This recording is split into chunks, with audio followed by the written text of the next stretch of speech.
Ang istorya ni Bilba Mangala. Si Bilba Mangala Thakur ay isang napakayamang Brahmana mula sa Timog India. Ngunit siya ay naging matinding tagasunod ng isang prostitute. Ginugol niya ang lahat ng kanyang kayamanan sa isang prostitute na nagngangalang Chintamani. Isang gabi, sa gitna ng malakas na unos, nagtungo si Bilba Mangala upang makita si Chintamani. Naisip ni Chintamani, tiyak na ngayong gabi ay hindi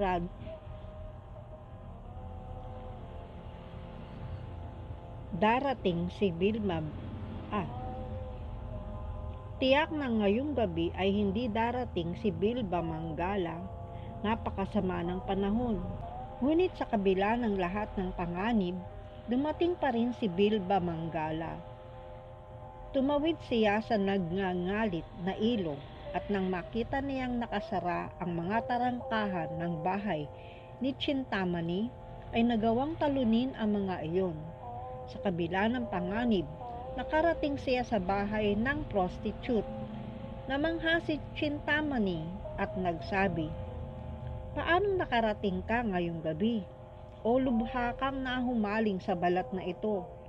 Kung ganito rin kalakas ang iyong paghahangad kay Krishna, tiyak na makakamit mo ang tunay na pakinabang." Pagkarinig nito, agad na nilisan ni Bilba Mangala ang bahay ni Chintamani at nagtungo sa Brindaban.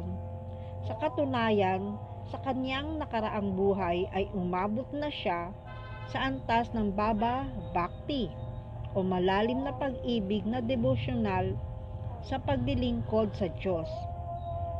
Kaya't sa pagkakataong iyon, si Chintamani mismo ang naging guru niya. Sa Brindaban, isinulat ni Bilba Mangala Thakur ang aklat na tinatawag na Krishna Karnamrita, na lubos na inirekomenda ni Sri Chaitanya Mahaprabhu. Sa aklat na iyon ay isinulat niya, "Kung ang aming debosyon ay nakatuon lamang sa iyo, Panginoong Bhagavan, madali naming makikita ang iyong banal na anyo bilang Kaisora Murti, isang batang lalaki." Ang isa pang pangalan ni Krishna ay Kaisora. Ang salitang Kaisora ay tumutukoy sa edad bago ang kasal. Isang binatilyo mula 11 hanggang 16 na taon. Si Sri Krishna ay palaging nasa anyong Kaisora Murti sa pamamagitan ng bhakti o mapagmahal na paglilingkod. Madali siyang makikita sa anyong ito. Habang papunta si Bilba Mangala sa Brindaban, may pagnanasa pa rin siya sa mga babae. Isang gabi, tumuloy siya sa bahay ng isang mayamang negosyante. Sinabi ng asawa ng negosyante sa kanyang asawa na tila nahumaling si Bilba Mangala sa kanya. Tinanong niya kung anong dapat gawin, at ang tugon ng lalaki ay pagdingkuran mo siya. Kalaunan, natauhan si Bilba Mangala at naisip, ang mga matang ito ay ang aking mga kaaway. Nang lumapit sa kanya ang magandang babae, sinabi niya, "Maari bang hiramin ko ang pin sa iyong buhok? Ako ay baliw sa kagandahan ng mga babae at hayaan mong alisin ko ang aking mga mata." At mabilis ang pangyayari, binulag niya ang kanyang sarili. Bagaman hindi na siya nakakakita, sa Brindaban ay si Krishna mismo ang nagbibigay sa kanya ng gatas. Sa ganoong paraan ay nakamit niya ang direktang karanasan ng presensya ni Krishna sa pamamagitan ng bhakti at isinulat niya ang kanyang mga karanasan. Sinabi niya, ang mukti o kalayaan mula sa material na pagkakagapos ay hindi ganoon kahalaga. Lagi siyang nakatayo sa aking harapan na nakatiklob ang mga kamay at nagsasabi, "Mahal na Ginoo, ano po ang maitutulong ko sa inyo?" Kaya't ang isang tunay na bakta o deboto ay hindi naghahangad ng mukti sapagkat siya ay malaya na. Kung ang isang tao ay may $1,000,000, bakit pa siya magnanais ng 10 piso? Ang bhakti ay dapat na walang motibo.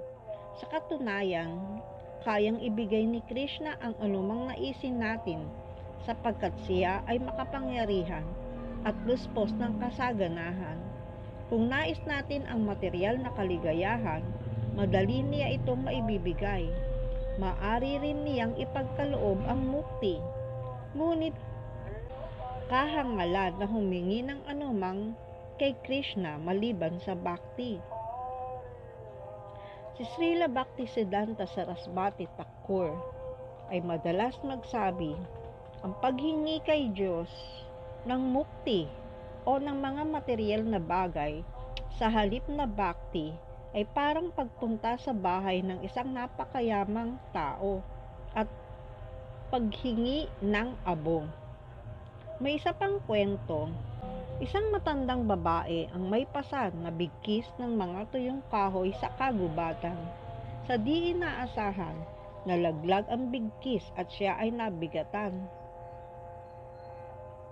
Nainis siya at nagsabing, sino ang tutulong upang maisakay ko itong muli sa aking ulo?